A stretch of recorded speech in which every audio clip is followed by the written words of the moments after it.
Krásně vybarvený, ty vole. No, dneska jsem ve veselých. Cože? Tyrkysová. To je vlastně moje barva. Tyrkysová, nejsem Jako tyrkys, jako šutr. Já nejsem Tyrkys. Já? Ty jsi Tyrkys. Říká se tomu tak, tímo lidí se tak říká. Tak jo. Žádná otázka. Co tě potěšilo? Cestou sem? No.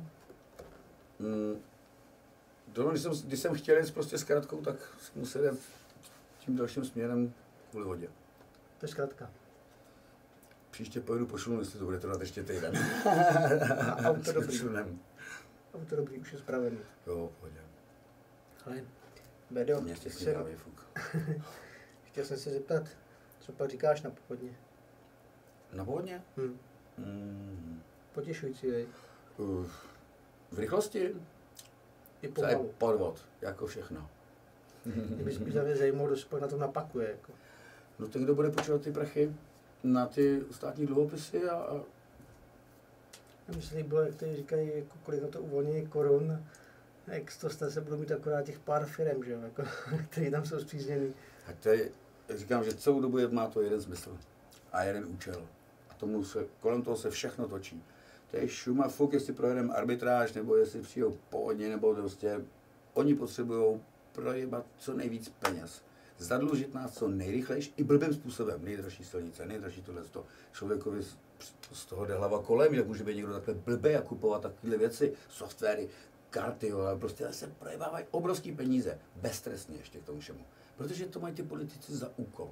Jelikož politika je kravina, je to jedna parta lidí, ty si závidí a jsou na straně akorát, že tenhle kvartál, tyhle 4 roky, já beru 100, ty bereš 400, ať si to příště prohodíme. A všichni mají dohromady jeden úkol, nakrást si beztrestně maximum a zadlužit pro zaměstnavatele, zadlužit ten stát nad únosnou míru, nad splatitelnou míru a pak si nás, protože oni plánují na 50 let, taková banka Goldman Sachs na 100 let. Prostě ta republika má cenu, třeba řeknu příklad, 1000 bilionů a oni ví, že stačí investovat 3, dostaneme se dluhové spirály a koupí si nás za naše vlastní úroky. Tomu stejně nevěří, ale může to taky jenom. Prostě to může docela, to není jenom náš případ, pozor, takhle to je v celém světě, jako jo. A ten to vidět nechce, tak to neuvidí, že jo. Uvidí dřív nebo později. Čím dřív, tím bude mít pro ně, čím to pro ně bude mít ty následky mírnější. Bohužel tak, no ale aspoň to zase možná rozhýbe tu trošku ekonomiku, že jo, která tady teďka vůbec nefunguje. Ale zase to vyždíme lidi. Jo, jasně no. A držíme je pod tlakem hlavně. To je důležitý hlavně. Ani nadechnout, ale. A teďka se všechno zastavilo, že jo, všechny projekty, tak teďka zase něco se musí rozhýbat, no. Tak se bude uklízet. Potom spát po bordel. Možná to i kvůli mě, já jsem měl rád Open Aero na hlavní stage. A tu máš čertek kropáč ve člunu. Takže všichni jako vědí, že kdo za to může, jak je Béda. Sice povodně. A Béda, jak se hraje z tyhle věci? Vše v jednom. Konečně mě je já vím, úplně... že jsou takový ty skeptický lidi, kteří nadávají, že na počítače a na kontrolery a na tyhle ty věci. Tak já se ptám záměrně, že? Je to gramofon. Je to CDčko. Když to CDčko už takový napůl, jako. Hele, takhle je to normálně. Tak já se snažím o profesionální přístup, prostě mám od těch mašinek, mám na nich požadavky nějaký. Prostě o desce to se ani nebudu bavit, jako prima, super, umíme to, měl by to každý umět, měl by to znát, bezva, ok, ale nebudu na to hrát, nedrží to rychlost. Prostě nazdar, jako já, DJ, to už je další, jako samozřejmě, že o zvuku a tak dále. Je to asi spíš o tom, jak se ti to líbí, ale určitě mi nikdo nemůže tvrdit, že to je kvalitnější ta kravina. A ví to, i ten to řekne. To možná to tam možná neslyší, jako víš, to je taky možný. Ale je to klasika, nemám s tím problém, v pohodě, OK, ale kdyby se takhle každý choval k nám, k těm CDčkářům, těm, co to hrajou, já mám gramce doma taky, takže nevím, co těm lidem pořád jde, co hrajou na desky. A já na to hrát nechci, protože já to chci srovnat a už se tím nechci zabývat. Což se ti nikdy nestane, ani to CDčko, protože to ti rovná na 2 setiny a mě na 1000. Já bych to říkal, že takhle, že nejde o to srovnávání rychlostí, To je hezký, jako mě taky bylo líto o to odcházet, že jsem se naučil vlastně po x letech, ale je tam hlavně o něco jiného, že jo. Kreativita. Najednou prostě si můžeš pustit 2 plochy 2minutový vedle sebe a víš, že se ti za 2 minuty sejde, ať si to někdo dovolí na těchto kecech. A já to od těch mašinek vyžaduju. A tak já dám takovouhle raketu za CDčka, za všechno a ono mi to nebude držet rychlosti. Protože to BPM měří na 2 setiny. Tak on tam nemáš ani ten cít, že jo, na tomhle krátkém poťáku. Tam nedokážeš. Já tam jdu po tisícinách, já si to přepnu a tam by to taky šlo, si to přepnout. Ale nedělaj to, no. Ale tak půlka lidí by to ani neslyšela, víš. Tak. Ty to ani nemůžeš nikdy srovnat, protože tam můžeš o ty 2 setiny, je tohle z toho rychlejší, pomalejší a budeš to furt jenom honit. A spolehnout se na to, že se za 10 minut, za 5 minut ty písničky zase sejdou, když tam teď zrovna nic nehraje. Přichází člověk sám o tu možnost ze sebe vždímat, co v tobě je, jako prostě. Teď si to zase, já se nezlehčuju, mě jedou furt 2 smyčky, 2 skladby, nebo 3 skladby, pořád co nejčastěji mám vytažený prostě 4 šavle. Jo. Když už to srovnám a drží to, tak se předveď. Teda, jako jo, tak se teda snažím. Že ty lidi jako to netouží, že jim stačí pustit jednu písničku, pak rychle přechod a druhou písničku, no a tak těm stačí rádio s jednou stanicí. 88,2 nebo kolik to má, nebo 88. To bych zase taky neříkal, protože těch lidí je spousta, tě třeba znám, víš? Jo, a já si to klidně řeknu. Já řeknu, tady ta stanice těm lidem zasírá uši a my jim je pak musíme čistit. A nejenom stanice. Já mluvím o těch DJ, víš? Ano, já to hodil sem. Se mi nechtělo jako se vymenovávat. Já to hodil jako, že jsem. Že rovnou celá stanice. Samozřejmě jsou pouštěcí písniček, jukeboxy. Mě strašně vždycky rozsmí, když za mnou někdo hraje, přijde za mnou někdo a něco chce, nějakou písničku. Nevím, okamžitě, co bude, řeknu, hele, hraju jenom 10 minut, 5 minut, končím, ten DJ po mně to má. Protože když řeknu, hele, já vůbec nevím, o čem mluvíš, jako já jsem to nikdy neslyšel, až kdyby mi to pustil, abych to možná znovu někde zaslech, jako já to neznám podle autorů, prostě já to stejně nevidím na blízko, takže já vím, co tam dáváme, já to dávám, jak to jde za sebou. A připadne mi blbý, proč někam půjdu a budu si tam pouštět něco, co znám, co jiného bych se takhle dozvěděl, kdybych to takhle dělal celý rok. Budu každý víkend někde, nadiktuju si všechny písničky a za celý rok se nedozvím vlastně ani jednu novou, když to vezmu do extrému. Ale zase těm jukeboxům to vyhovuje, těm živým. To je v pohodě, ale já jsem muzikant, tady to jde kolem mě. Ale zaplať pámu za ty kluci, že tam jsou, protože jinak bychom tam museli stát a žít furt. Já to nechci nějak lehčovat, jako každý oni si spousta kluků je v pohodě. Víš co, já to beru. Já nemám nic proti diskotékám. Vůbec ne, jo. Ale ty kluci se hrajou na diskotékách. A necpou se někam jinam. A já je beru, já je obdivuju, že prostě na to mají, abych to nemohl hrát. A vůbec se nesmím těm klukům, kteří hrajou na těch diskotékách. Ani náhodou. Jo, prostě tak to k tomu patří, ty lidi to vyžadují a chtějí to. Proti tomu nemůžu říct nic, ale těm, co prostě hrajou v klubech jako na těch diskotékách a říkají, že takhle se má hrát v klubu, tak ty mě vadí. Mě vadí vůbec někdo, co říká, jak má ten druhý hrát. Ale já uznávám, má ty kluky z těch diskotéky, já si fakt nesměju. Jo, prostě dělají jako to, co se očekává a to je v pořádku, jako tam nemůže člověk A ani B prostě na to. Já se akorát směju těm, kteří si hrajou na něco jiného. Já se právě do té party jakože vůbec nespůjdu, říkám, hele, já nic, já muzikant. No,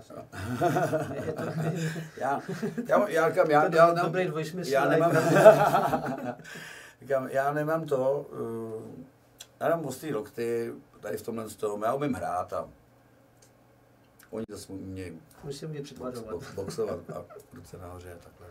Že teď najednou ty lidi se můžou úplně vystrat na to rovnání, samozřejmě. Jo. Ten výsledek bude stát za... A místo toho, aby se posunuli a někam to, jakoby to rozšířili, to, co umějí, tak ti tam budou furt ten jeden track, 15 vteřin na konci druhé a takhle se to bude podat střídat. Můžeš říct, co s tím elektrabelem? Samozřejmě, no. Ale těmhle s těm klukům, který mají vždycky keci na nějaký ty herečka a liveka a jo, že uzná jenom gramce, nebo že to není už taková klasika, že to není DJing, že to není tako, že takhle jenom. Tak by mě jednou na to Elektrabel v Crossu řekl, hele, ať dávají třeba MP3 z mobilu, když se z toho poseru. To je zavírací hubu věta, co na to kdo chce říct.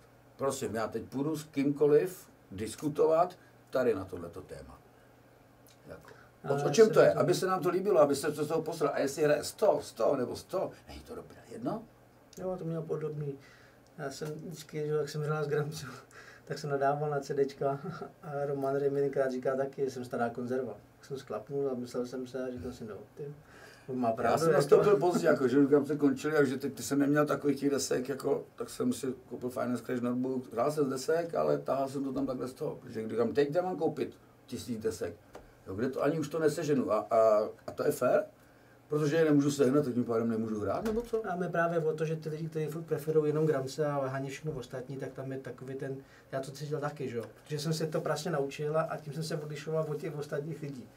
A teď najednou jako jsi srovnatelný s těma dalšíma, jedna deska, jako, 3 kg, 5 kg, rozumím, Gramce 20, všecko raketu. No, kluci si koupí za 5 kg štangli CDček, do rána si to vypálí, ještě to šlo z netu nebo od kámoše a nazdar je vybavený na celý rok. Jako. Ano, je to nefér. Ale zase to beru z toho pohledu, je to dobře vůči těm, který by se k tomu nikdy nijak nedostali. Třeba to objeví noví lidi, kteří by si to netroufli, jako třeba fotky digitální a analogové, jak to končilo. Jo, najednou si mohl vyfotit Brabence 50krát. To mohl jenom profík. Jo, to si nikdo nemohl dovolit a teď najednou spousta lidí, obyčejných, kteří ani nevěděli, že umějí fotit, tak se díky tomu naučili fotit, prostě zváčkneš, vymažeš v pohodě. Tak proč ne, jenom já budu vyvolená skupina, který měl balík na to, aby si tohle to mohl koupit a vy ne, takže já budu dobrý a vy nebudete. Přitom je někdo ještě lepší než já, ale o to možná asi je, o to asi možná jde. Ale kreativní člověk ti prostě to dá najevo a odehraje to a ten se ty libové a za rohem by nikdo nikdo nepoznal, z čeho ten dotyčný hraje, takže prostě to je nesmysl. Stejně to nikdo nepozná. No, ty desky, jo, jako, ty desky, jo. Tam to... Ty desky, jo, ty mají ten zvuk horší, takže tam to poznáš. Já ty desky já jako mám rád jako desky, jo. Já jsem žádnou nikdy neprodal, aby si nikdo nemyslel, jako, že... No, já si jedu s Radecím kufříkem, má sice 20 kg, ale mám tam 12 000 skladeb. Bych neutáhl, no. Ani kamion v deskách snad, ne? No kam bys to vůbec dal? Ne, já to najednou nepobral, víš, že bych to nezvedl. 20 000 skladeb. No ani ještěrkou. Takže jako fakt nejsem zaujatý proti Gramcům, mám rád jako desky. To jsou úplně pitomí, žabomyší války nebo hladí, no, prostě všechno ostatní. Jakmile někdo začne dělat chytráka, tak já to stopuju a jdu někam jinam, protože to vůbec tady o tom není. Pojďme hrát, pojďme prostě tu muziku dávat jako a ne se tady hádat. Tak, ne, tak. Já jsem dneska použil krásný přísloví starý. A tam se říká, že pro hloupého všechno hloupé. Jako. To přesně se nechá napasovat na tohleto. Takže ten, kdo odsuzuje něco, a by to ještě třeba i sám zkusil, nebo to, že jemu to nejde, neznamená, že to je špatně. Jo. Já nevím, co mají ty lidi za problém, no. Asi nějaký osobní. Já bych řekl, že to je takový to, že se nechtěl o to odpoutat, že něčím ale se vyjímali, od ostatní odlišovali a ne, ale vždyť se odlišují pořád, jako to je v pořádku. Jako já to taky beru super, a přitáhne si ty desky, dá to tam jako super. Že on nedokáže zahrát tak jako ty kluci, kteří to neumějí, že jo, a odehrajou z toho počítače. To je asi ten problém.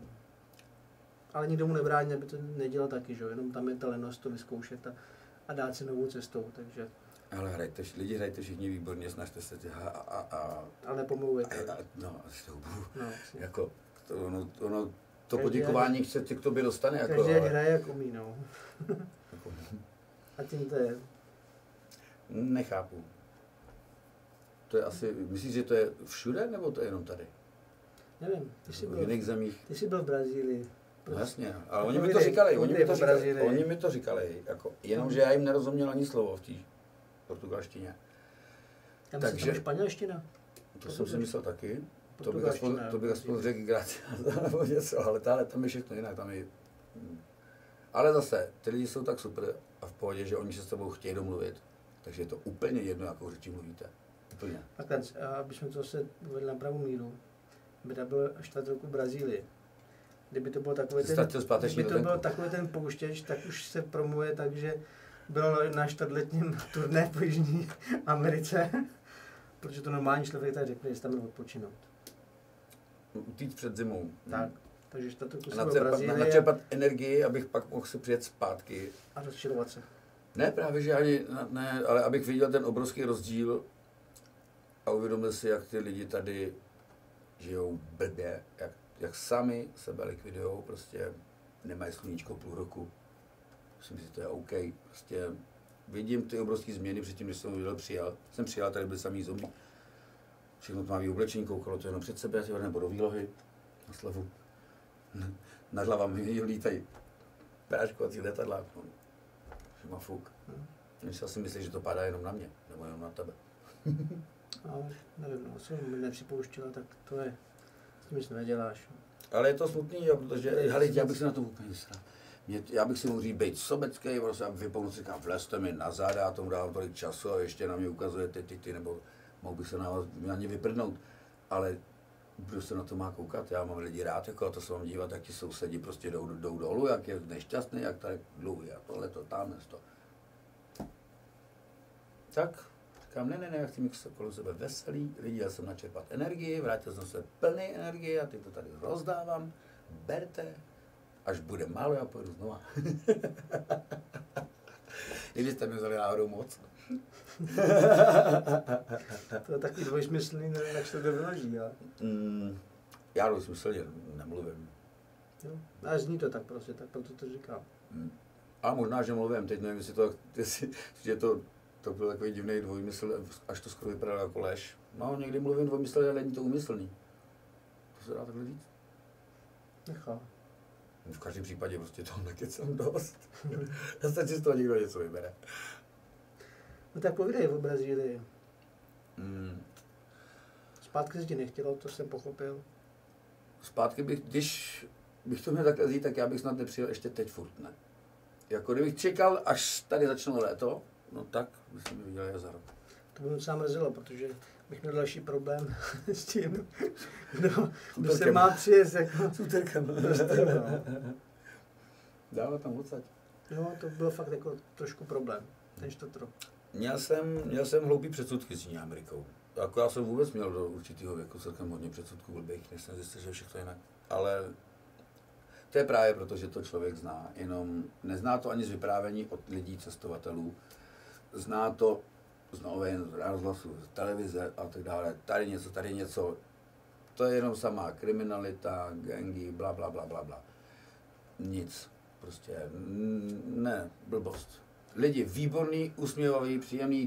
Když budeš dělat kraviny, budeš se chovat jako blbec, nosíš někde kaly, prostě vyřvávat, jako tady Němci, to asi by tam nefungovalo. Když respektuješ prostě jejich pravidla, nemáš vůbec žádný problém. Já jsem viděl nějakou analýzu teďka ekonomickou zrovna jejich a oni tam zrovna vyšla, že to je jedna z nejlíp si stojících zemí, že to obyvatelstvo je fakt nejméně zadlužený, že si skoro neberou úvěry. Takže v tomhle si stojí docela pravda. A ta ekonomika, že tam se asi rozjíždí takovou zajímavou slibnou dráhu. Obrovský, ale tam třeba kluci, když tam začali zdikejtovat, tak tam při té vesnici, kde byli poprvé, jak mi to vypadalo, že tam bylo jenom tohle a tohle 2 baráky. A teď to bylo prostě velký, já nevím, 50krát víc to narostlo během několika let. A to vždycky tam vede silnice, tam končila i silnice.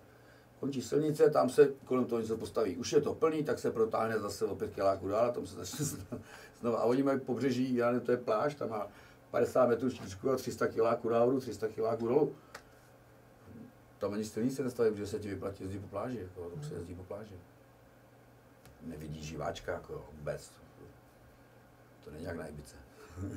Na Kanárech. Tyva, k tomu nikdo může jezdit. Přitom tam letenka do té Brazílie stojí páteční, no nevím, 15 se dá sehnat. Prostě není to drahý. Tam je třeba draho. Ale zase draho jenom v té turistické, v té části, kde to je vyšťavený, jako jo, jinak je tam jako u nás. A když půjdeš tam míň člověče, protože jsem koukal, do zemí, tak míň. Čo tam musí vlastně vyžít, tak to se docela v pohodě, no. Tam ti stačí 2 manga. Nevyžil. Hele, to mango, ty stromy to plodí pořád, prostě z toho furt ti každý den ti padá, ne, že musí čekat půl roku, než se ti to uzraje. Každý den ti padne dolů jedno. Hlavně nemusí zateplovat, že jo, vytápět pořádně. A to se ti tam staví barák, tam naopak musíš postavit barák tak, aby ti tam co nejvíc foukalo. Ty energie jsou úplně někde jinde, no. Mě třeba vůbec není jasný, proč tam nemají větrný elektrárny, když tam fouká celý rok, Imrvéro, oni tam postavili uhelno. A vozí uhlí z Afriky. Tak to může být zase nějaká lobby, že jste nějakou u nás. Je to lobby, jako určitě. Jak je vědět, tak mají to prolobovaný. Tohle funguje všude na stejno. To si nemůžeme závidět. No já jenom takhle zkazuju těm lobbystům, že už že už to není tak ono, co to bývalo a bude hůř. Myslím, že ty se nás koukat nebudou, ne? No, nebudou, ale třeba synáček nebo někdo, lobbysty. Nebo už někdo by chtěl být lobbista. Ne, vlastně mi tam říkali, že to je blbost, že už to nemá perspektivu. už tak nepofrčí prostě. Jako jedině z kopce. Už nejsou takový peníze, takže lobby už ne. No jakmile se totiž z těch lidí, kteří nás poslouchají, někdo dostane k lobbingu, tak to znamená, že už povolili otěže. Že se tam může dostat každý. A to je znamení k tomu nelíst. Že už to tam nemá smysl. Že už to není ono. Už to bude vodíračka. Už to pořádně nekápne. Že už schání jenom užiteční životy, co nejvíc. Po případě nějaký lobbysta se chtěl podílet tady na streamu, tak jako, tady by to ještě jako fungovalo. Jo. Už řekneme vám naše e-maily a můžete lobovat. Ne, ale vůbec, jako, ty si chtěl se bavit o tom, aby tady kluci, DJové, lidi, kteří hrajou. No, protože mě jako fascinuje, že jsme propíraný tím stylem, že se sem nikdo nedostane. Už to není pravda. Protože jako nemají lidi odvahu, nebo prostě chuť, nebo jsou líní na to se ozvat. Tak za to já nemůžu, že jo. Ale že mají odvahu se ozvat a nakydat nesmysly, no. Prostě věnovat čas úplně zbytečný háce a prostě úplně zbytečný kravině, než místo toho si za tu dobu nahrát set a poslat to sem. A když nahrá, tak aspoň pořádně, že jo. To bylo teď zrovna nedávno, nějaký kluče, ahoj, čau, mi se líbí, posledneš si můžete, říkám, jo, jde mi o autě, až půjdu zpátky, super, a prosím tě, ale na začátku, tam hned, asi tak v 5 minut a pak v 15 něco, tak říkám, jo, takhle, takže tam je něco a ty mě předtím rovnou varuješ, tak hele, říkám, tak si fakt sorry, vem to, na to nemám čas, ty jsi ještě nezačal, jsem ještě neslyšel tón a ty už si sám sebe podělal a řekl si, hele, já jsem blbý, já to tam, proč to vůbec prezentuje ten člověk jako nedokonalou věc, jako, já už příště tu chybu neudělám, nebo jak to myslí, já tomu vůbec nerozumím. No. A kdyby to neříkal, a kdyby jenom, že to je třeba live, člověk přeběhne, jako jo, ale hrál na život, tak tam něco, jo, dobrý, pojď, jdeme dál, ale on to ještě na sebe upozorní, aby si toho člověk všiml, ale jsem blbej, dávám ti CDčko s chybou. Aha. Tak jako to prostě ne, no. No, tak je to jednoduchý, no, to vůbec nebudu poslouchat. A taky rovnou jako chci upozornit na to, že když někdo píše nějaký mail a ptá se a něco tam bude psát o spolupráci, tak bych si představoval spolupráci, že to je oboustranná spolupráce. A ne, že my uděláme někomu pitomce, aby se zviditelnil a tím to hasne. Tak jenom takový 2 detaily. Jsou určitý jména, který kdyby tohle napsali, tak samozřejmě si to na to kejvnem. Ale to myslím nebyl ten dotyčný případ, ne? Ne. No třeba Svenovi, toho bych na to kejv. No počkej, jak jako přijel, si se zahrál a se odjel a nic. No, to nevadí, já bych jako neudělal. Já bych jako vyhrál, ale schazovat. Ne, on není tak rychlej, že vypadne za pár hodin. Tak on zrovna ne, no, to je pravda, ale že to skejstí tak 3 dny. Aby za tady odsaď dostal pak. A z toho asi nic víc nekouká, než ty 3 dny tady, ale. No, kdyby se to natáčelo, bychom si pak mohli pamatovat. Možná, jako by jsem to radši neprezentoval potom. Já si myslím, že všechny tyho výkony a díla, všechny výkony, ne? a díla vůbec jako vznikly za podmínek. Ne, takže takhle, jako nebráním se nikomu. Kluci. Když kdo je rozumnej, trošku soudnej, není to žádný člověk, který hraje Vondráčkovou a podobně, protože už takový tady byl. Takže prostě ty lidi, jako, kterým se to líbí, jako hrajou obdobně nebo mají podobné snahy. Může to je i jiný styl, ale aby to nebylo taková ta konzumní ten proud a bylo to trošku něco jiného zajímavého, tak se tomu nikdo se tomu nebrání. Jenom se teda ozvat. To je jako, šance tady je, možnost tady je. Chce jako přidat ruku dílu, jako chce s něčím pomoct a ne se jenom zviditelnit, tak není vůbec žádný problém. A jelikož to tady táhneme celý sami, tak prostě nemáme na to, aby jsme jako podporovali a platili tady někomu nějaký jeho výmysly, který za to ani nestojí. A že on si to myslí, to je hezký, ale... A naopak máme na to, že už jsme zase tak daleko, že si můžeme dovolit podpořit typa, který, prostě člověka, který opravdu do toho jde a nemá ty možnosti, tak jako prosím, tady to třeba je. To samozřejmě, proto je to dělaný, ale ne, že se zase na tom udělá člověk jméno a nás zase potopí, že jo, jak to funguje prostě. To je to věčný, a to je to věčný to, no. Mně to připadá, že to děláš člověk furt dokola, to je definice šílenství, ne? Dělat něco stejně pořád dokola a očekávat jiný výsledek. Tak jsme trošku šílenci. Děláme furt to sami, že furt sem vezmeme někoho, ale tak jo, kluku, ty budeš ne, tady máš, někdo překvapí, víš? Tady máš lopatu pod pásovku, tak jiný. Tady máš další A tomu věřím, ale jednou přijde parta, ta muzika to vyhraje. Tady to je o muzice hlavně. A o muzice, kterou chceš těm lidem doma dát. O těch lidech hlavně, když někdo dělá jako z té lásky, tak jako prostě... Tak to není problém. To je v pohodě, ale když to dělá z toho svého ega, tak to je problém každýho. No. Ale to zase na druhou stranu ty dobrý posluchači poznají. Jo. Takže, a já hraju pro tyhle ty. Ty, kteří to nepoznají, tak ať to nezapínají. Kdokoliv má zájem, tak samozřejmě není problém a ať se ozve. To je v pohodě. Budeme jedině rádi. Těšíme se. No ano, protože já potřebuji už taky trošku nakopnout, abych něco dělal, jo. Už vidím, hele, tady to a teď a něco a tohle, tak tě máš sám, budeš chtít ty vado, nesmím se nechat zámbit, taky složím nějakou skladbu, příklad. Ale tady, my jsme líní jak vši, protože tady nikdo nic nedělá, nikdo nic neumí. Nevím, no, to bych radši neříkal tohle z toho, ale já to takhle nemám, teda mě zase nic nevyhecuje, jako buď jsem teda líný, ničeho se mi nechce a to se mnou nic nehne, nebo prostě se rozejbu, ale prostě nebudu někoho, nebo rád někoho upřednostním, i když bude lepší než já si nemám problém. Abych to jako někoho zazdělil, jenom protože to bylo lepší než já, vůbec ne. No ale já bych chtěl, aby se to někam posouvalo, aby se to nějak vyvíjelo, aby prostě... O tom to je, jo? Že? Ale jako no. No ale... Tím se to posune někam. Když budeš mít lepší lidi než ty, tak se to dostává někam dál. A to není špatného. Není dobře. Naopak, můžu se posunout, že se něco naučím, že něco prostě, nevím, jako to je sdílet informace, já s tím nemám problém. Ať si sem kdokoliv přijde, já mu tady na tomu vysvětlím, ukážu, co dělám, úplně všechno. Já nemám vůbec žádný tajnosti tady s tím, jako. To jsem jednou takhle dal 5000 skladeb kamarádům DJům, ať mi pošlo zpátky. To nesmíš říkat, to tě mohu zažalovat, člověče, teďka, to nemůžeš říkat tohleto. Nikomu jsi nic nedával, ani jsi mi nic nepůjčoval. Ne, vlastně. To zpátky. To se vystříhne.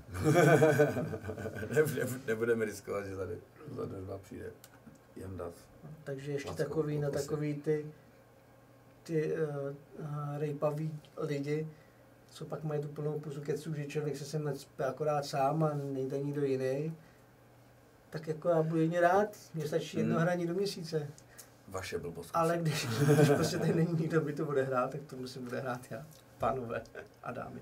Ale jak to bylo se mnou?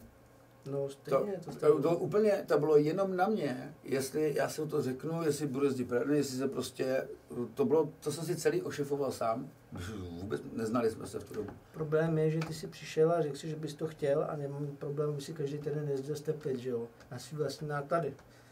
Když to problém je, že většina lidí jako, je to jejich prezentace, ale nechtějí pro lidi nic udělat, jen tak zdarma, takže ještě bych chtěl proplácet. A tak to fakt není proto, že si to platí. Jestli to někdo dělá z lásky nebo pro love, tak to je pak jako jiný. To je dobře, jako ty lidi, co dělají pro peníze, v pohodě, ale nebudeme se tím vůbec držovat, ne? Mě to zajímají ty lidi, kteří dělají od srdce a s těma budu dát cokoliv, prostě s těma se hudby budu bavit, ale o Tiestovi, vole, a Guetovi se s nikým bavit nebudu. Těsto a bagetě. Těsto a bageta, ale to je pokoj, já už to tyhle věci nežeru. jsem vegan. Takže ten, kdo to fakt myslí vážně, má to rád, myslím tu hudbu. Samozřejmě může klidně pozvat. Ty mluvíš o mysli, víš to? A já si v tom vyžívám, a já to vím, a já to mám udržovat. Právě. A i to upřesňuji, aby si nikdo pak nemohl pod něco myslet jiného. No já ti nikdy nevěřím, že to upřesníš přesně. Je to upřesnění nepřesně, ano. Dobře. Jo, jdeme let. Jsi rád? Jdu rád vlastně. Jde hrát? Lidi, já jdu hrát, hele, mám na tom sedět a hrát. No, jak chceš, můžu to zkusit. A že bych se houpal takhle do rytmu. To můžeš, no a tak já jsem tuhle přesně ale měl.